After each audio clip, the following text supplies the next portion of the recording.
Corona virus के नए variant Omicron ने सरकारों के साथ ही आम जनता के चेहरे पर भी चिंता की लकीरें खींच दी हैं। हर किसी को चिंता है कि आने वाले वक्त में कोरोना की स्थिति पहले से ज़्यादा भयावह न हो। सरकार ने भी कोरोना के बढ़ते संक्रमण को देखते हुए कई तरह के प्रतिबंध लगा दिए हैं, लेकिन आगामी चुनावों को लेकर सभी राजनीतिक दल बड़ी बड़ी रैलियां और जनसभाएं कर रहे हैं। ऐसे में वक्त रहते इन रैलियों पर रोक नहीं लगाई गई तो ये बढ़ता संक्रमण कितना घातक हो सकता है और इसके कितने घातक परिणाम हो सकते हैं, ये जानने के लिए अमृत विचार की टीम से बुद्धिजीवी वर्ग सहित वरिष्ठ पत्रकार से बात की। साथ ही एक्सपर्ट से जाना कि कोरोना का नया वेरिएंट कितना घातक है। देखिए मुरादाबाद से अब्दुल वाजिद की ये रिपोर्ट।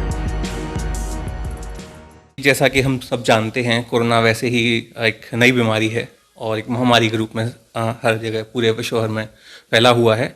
और ओमिक्रॉन एक नया वेरिएंट है जो कि पहले वाले कोरोना का ही नया वेरिएंट है और ज़्यादा तेज़ी से फैलने वाला वेरिएंट है। घातक तो कोरोना जितना है वो हम सब लोग ही देख चुके हैं पिछले 2 साल में, और इसके बारे में मैं और क्या कहूँ आपसे। तो ओमिक्रॉन वैसा ही है, कोरोना का ही एक रूप है और ज़्यादा तेज़ी से फैलने वाला है। तो जिस तरीके से हम देख रहे हैं, आंकड़े हम देखते आ रहे हैं पिछले 2 हफ्ते में कि जिस तरीके से फैला है, जितनी तेज़ी से ये फैला है, शायद जितना मुझे पता है पिछले 2 हफ्ते में शायद कोई 10-20 केस से लेकर अभी शायद हाल के ताज़ा आंकड़ों के हिसाब से कोई 35,000 केसेस हो चुके हैं। तो आप देख सकते हैं पिछले 2 हफ्ते में 35,000 केसेस डेली के निकल रहे हैं, तो काफ़ी तेज़ी से फैल रहा है। और बाकी वेरिएंट्स के हिसाब से जो कि डेल्टा वेरिएंट्स थे और जो पहले वाले वेरिएंट्स थे, उनसे ज़्यादा तेज़ी से फैलने वाला वेरिएंट है ये। जिस तरह से आपने बताया कि डेल्टा वेरिएंट से ज़्यादा तेज़ी से फैलने वाला ये संक्रमण है, सबसे पहले जानना चाहेंगे किन किन ऑर्गन्स को ये क्षतिग्रस्त करता है? मेनली तो रेस्पिरेटरी सिस्टम को ही करता है, उसके अलावा पेट को। इसके जो ज़्यादातर चीज़ें देखी गई हैं, पेट में परेशानियां पैदा करता है, डायरिया भी करता है। इसके अलावा देखा जाए तो जो सांस लेने से संबंधित तकलीफ़ें हैं वो होती हैं।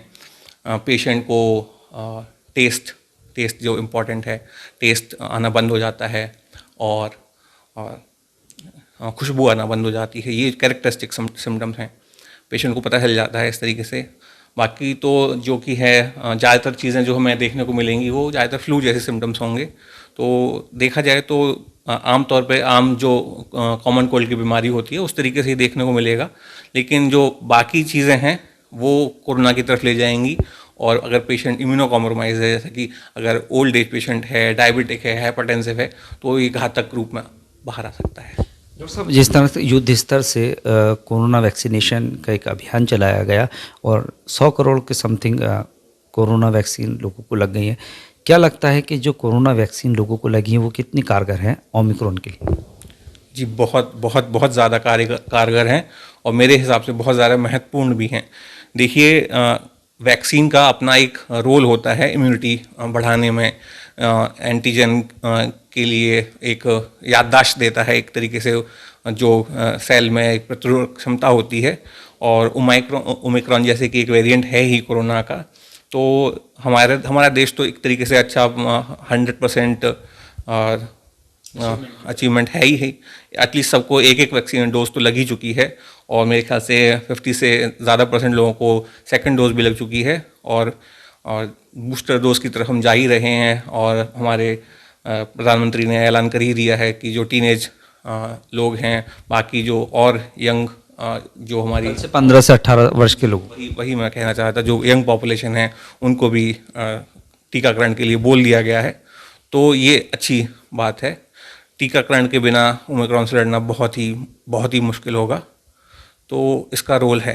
किस तरह की सावधानियां बरतनी, जिस तरीके से कोरोना से सोशल डिस्टेंसिंग वगैरह, किस तरीके से सावधानियां बरतनी अभी भी? जी, ये तो वही सावधानियां हैं जो हम पिछले 2 साल से देखते आ रहे हैं। मेरे ख्याल से तो सब लोगों को ये तो अब याद हो जानी चाहिए। ये तो पता होना ही चाहिए कि सोशल डिस्टेंसिंग मेंटेन करनी है, कम से कम 6 गज की दूरी, और बाकी उसके अलावा मास्क पहन के रखना है। जब भी बाहर की चीज़ों को छूना है, हमेशा हाथ धोना है, सैनिटाइज़र का प्रयोग बाहर करना ही करना है। घर पे जब भी आएँ, हो सके तो हाथ तो धोना ही धोना है, अगर हो सके तो नहाना है, कपड़े बदलना है। ये अगर चीज़ें करते रहेंगे तो मेरे ख्याल से तो इन बीमारियों से बिल्कुल बिल्कुल बच के रहेंगे। सर, एक तरफ तो लगातार कोरोना संक्रमण के मामले बढ़ते जा रहे हैं, धार्मिक कार्यक्रम हो, शादी विवाह हो या फिर पॉलिटिकल रैलीज किसी भी पार्टी की, सर कितनी घातक? जी, बहुत घातक है। देखिए, एक तरह की गैदरिंग किसी भी रूप में हो, चाहे धार्मिक कारण हो उसका, चाहे जो अभी रैलियां हो रही हैं, कोई भी कारण हो, हर तरीके से ये तो कारण कोई भी हो, गैदरिंग होना इस वायरस के लिए एक तरीके से बुलावा देना है।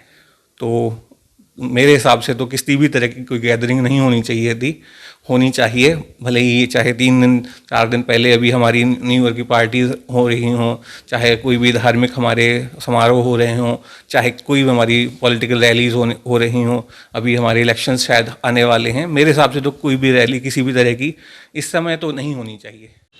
देश भर में लगातार बढ़ रहे कोरोना संक्रमण के बीच मुरादाबाद में भी लगातार कोरोना के नए मामले सामने आ रहे हैं। हालांकि सरकार ये प्रयास कर रही है कि कोरोना के बढ़ते संक्रमण को रोका जाए, इसलिए नई गाइडलाइन के अनुसार 11 बजे से सुबह 5 बजे तक मार्केट को बंद करने का आदेश दिया गया है। बावजूद इसके देखा जा रहा है कि पॉलिटिकल रैलीज हों, उसमें बेतहाशा भीड़ इकट्ठी हो रही है या फिर शादी विवाह के कार्यक्रम। ऐसे में जो आम जनता है वो क्या चाहती है, जो समाज का बुद्धिजीवी वर्ग है वो क्या चाहता है, और ख़ास तौर से समाज को आईना दिखाने वाले वरिष्ठ पत्रकार क्या चाहते हैं, आइए सीधे तौर पर बात कर लेते हैं। कशिश वारसी साहब हमारे साथ। सर, जिस तरह से पॉलिटिकल रैलीज हो रही है, क्या लगता है कितना घातक साबित हो सकती है?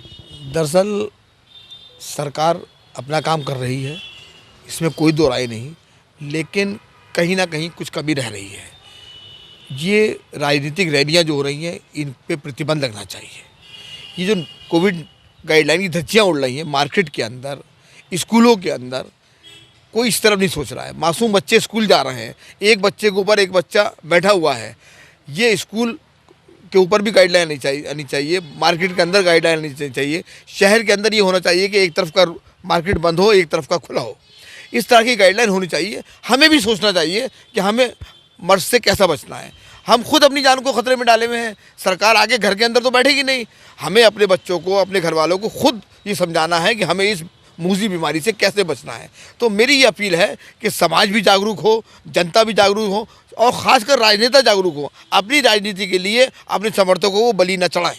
बिल्कुल, बहुत ही महत्वपूर्ण बात कही है कि समाज को भी जागरूक होना पड़ेगा पॉलिटिकल पार्टियों के साथ। क्या कहेंगे सर? बिल्कुल, समाज को बहुत जागरूक होना पड़ेगा। कोविड-19 थर्ड वेव बहुत तेज़ी से इस समय बढ़ रही है। आपने देखा होगा दिल्ली में भी विकेट लॉकडाउन हो गया है, मुरादाबाद में भी पर डे 20 से 30 केस आ रहे हैं, और बाज़ार की स्थिति तो इस समय बहुत ही ज़्यादा देखने लायक है कि आप देखेंगे तो बाज़ार में बहुत भीड़ है। स्कूलों पे भी किसी तरह की कोई लगाम प्रशासन द्वारा नहीं लगाई जा रही है अभी, ये बहुत ही ज़्यादा खतरनाक हो सकती है। सुशील भाई, किस तरह का मैसेज देना चाहेंगे, क्या आप कहना चाहेंगे, क्या सुझाव है प्रशासन के लिए, सरकार के लिए? तो प्रशासन के लिए जो सुझाव वाली बात है, तो प्रशासन अपनी तरफ से पूरी कोशिश करता है कि पिछले हमने 2 लॉकडाउन भी देखे कि लोगों को जागरूक किया जाए, जगह जगह कैंप लगाए जाएं, मोबाइल गाड़ियां घूम रही हैं, लोगों को जागरूक कर रहे हैं।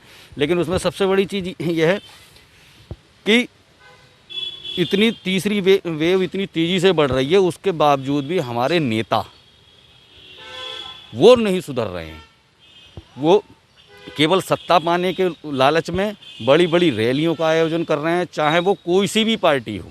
सब पार्टियां अपनी सत्ता हासिल करने के लिए बड़ी बड़ी रैलियां कर रही हैं। हाँ, चुनाव आयोग भले ही ये कह रहा है कि कोविड के दिशा निर्देशों के अनुसार ही चुनाव का आयोजन किया जाएगा, चुनाव करवाए जाएंगे, लेकिन अभी आचार संहिता लागू नहीं हुई है पूरी तरीके से। चुनाव आयोग ने अभी अपने हैंड ओवर कोई इस चीज़ को नहीं लिया है।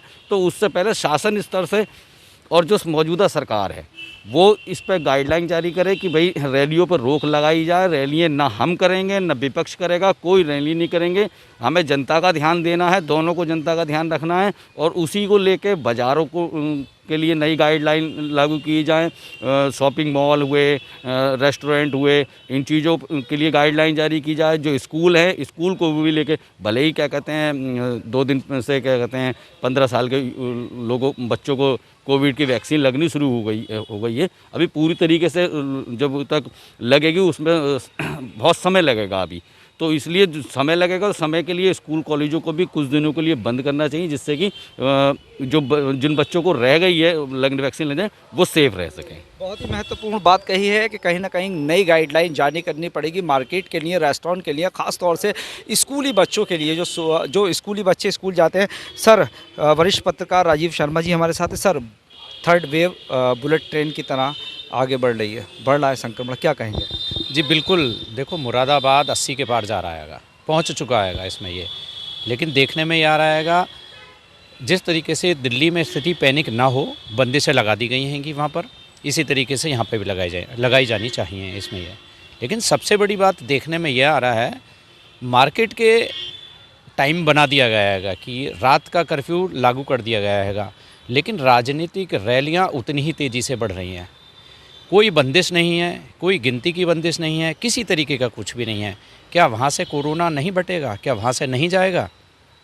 वहाँ से भी जाएगा ना, भीड़ वहाँ पे भी हो रही है इसमें ये, तो उसके ऊपर बंदिश लगना बहुत ज़रूरी है।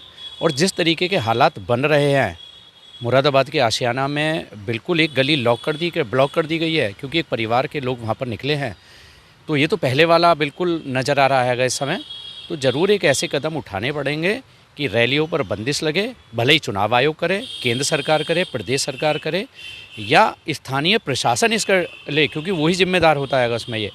तो इस तरीके के कुछ ना कोई डिसीज़न लेने पड़ेंगे इसमें ये, और हमें संभालना है, क्योंकि ये पहले से आ रहा है कि तीसरी वेव जो आएगी तो ख़तरनाक होगी।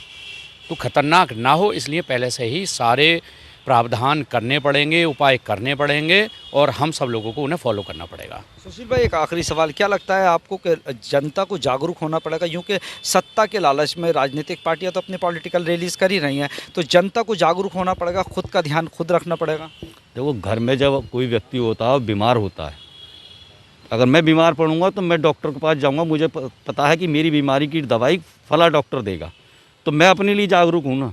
तो जिस तरीके से थर्ड वेव का सुनने में आ रहा, लोग नए से नए केस निकल रहे हैं, जब हम ही खुद जागरूक नहीं होंगे, हम ही बाज़ारों में घूमेंगे, हम ही शॉपिंग करने जाएंगे, हम ही मॉल में घूमेंगे, पिक्चर हॉल में पिक्चर देखने जाएंगे, जब हम ही जागरूक नहीं होंगे तो हम किसे दोष देंगे? भले ही कोई व्यक्ति राजनीतिक पार्टी से संबंध रखता हो या नहीं रखता हो, लेकिन जब कोई रैली होती है तो वो चाहे उनको उस नेता को देखने जाता हो या सुनने जाता हो, तो मुझे अपने आप को जागरूक होना है कि भाई कोरोना की तीसरी वेव आ रही है, मैं क्यों जाऊं, उस भीड़ का हिस्सा क्यों बनूं? पता चला कि मैं उस भीड़ का हिस्सा बन के आया और मुझे कोरोना हो गया, मेरे परिवार में 3 दिन बाद पता चला कि मेरी जांच हुई, मुझे कोरोना हो गया, मेरे परिवार के लोग भी और आस पड़ोस के लोग भी उस बीमारी से ग्रस्त हो गए।